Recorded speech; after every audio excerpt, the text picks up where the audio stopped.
కాకినాడ జిల్లా పిఠాపురంలో స్టువర్ట్పురం ప్రాంతంలో బాలికపై అత్యాచార ఘటన కలకలం రేపింది. ఆటోలో వచ్చిన ఓ మహిళ మరో వ్యక్తి అడ్రస్ చెప్పమని అడిగి మత్తుమందు స్ప్రే చేశారు. అనంతరం బాలికను అపహరించుకుపోయి మాధవపురం డంపింగ్ యార్డ్ వద్ద అత్యాచారానికి పాల్పడ్డాడు. స్థానికులు గమనించి నిలదీయడంతో ఈ దారుణం వెలుగు చూసింది. నిందితుడిని అతనికి సహకరించిన మహిళను బాధితురాలిని స్థానికులు పోలీసులకు అప్పగించారు.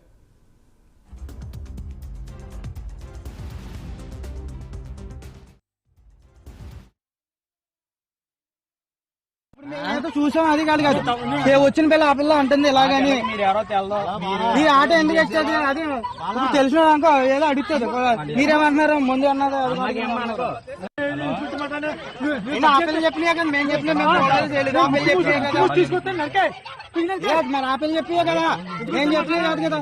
ఇప్పుడు మేమైతే చూసాం అది కాదు వచ్చిన పిల్ల ఆ పిల్ల అంటుంది ఇలాగని ఈ ఆట ఎందుకు వచ్చేది అది. ఈ ఘటనపై డిప్యూటీ సీఎం పవన్ కళ్యాణ్ స్పందించారు. మైనర్ బాలికపై అఘాయిత్యం జరిగిందని తెలిసి చాలా బాధ కలిగిందని తెలిపారు. ఈ అమానుష చర్య సభ్య సమాజంలో ప్రతి ఒక్కరూ ఖండించాలన్నారు. ఇలాంటి సంఘటనలు పునరావృతం కాకుండా అప్రమత్తంగా ఉండాలన్నారు. చికిత్స పొందుతున్న బాలికకు మెరుగైన వైద్య సేవలు అందించాలని అధికారులను పవన్ ఆదేశించారు. నిందితుడి కఠిన శిక్ష పడేలా చర్యలు తీసుకుంటామన్నారు. నిన్నటి రోజున పిఠాపురంలో జరిగిన మైనర్ బాలికపై అత్యాచారం సభ్య సమాజం కూడా తలదించుకునేటువంటి పరిస్థితి. ఈ విషయం తెలిసినట్టు నేను రాత్రి మన శాసనసభ్యులు ఉప ముఖ్యమంత్రి అయినటువంటి పవన్ కళ్యాణ్ దృష్టికి తీసుకెళ్లడం జరిగింది.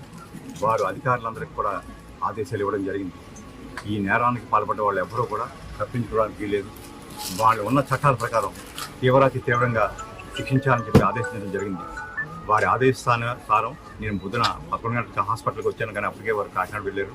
తల్లిదండ్రులు ఇక్కడికి వచ్చారని తెలిసాక మళ్ళీ ఇక్కడికి వచ్చి వారికి మా సానుభూతిని మా అధ్యక్షుడు వారికి అండగా కూడా మమ్మల్ని ఆదేశించారు. వారికి అన్ని విధాలు కూడా సహాయపడడానికి ఇక్కడికి వచ్చాం. మేము వారికి ఒకటే చెప్తున్నాం, వారి కుటుంబానికి జనసేన పార్టీ పవన్ కళ్యాణ్ గారు అండగా ఉంటారు. ఈ సంఘటనలోకి ఎవరైతే పాల్పడ్డారో వాళ్ళందరినీ కూడా తీవ్రంగా కూడా చట్ట ప్రకారం శిక్షించడం జరుగుతుంది.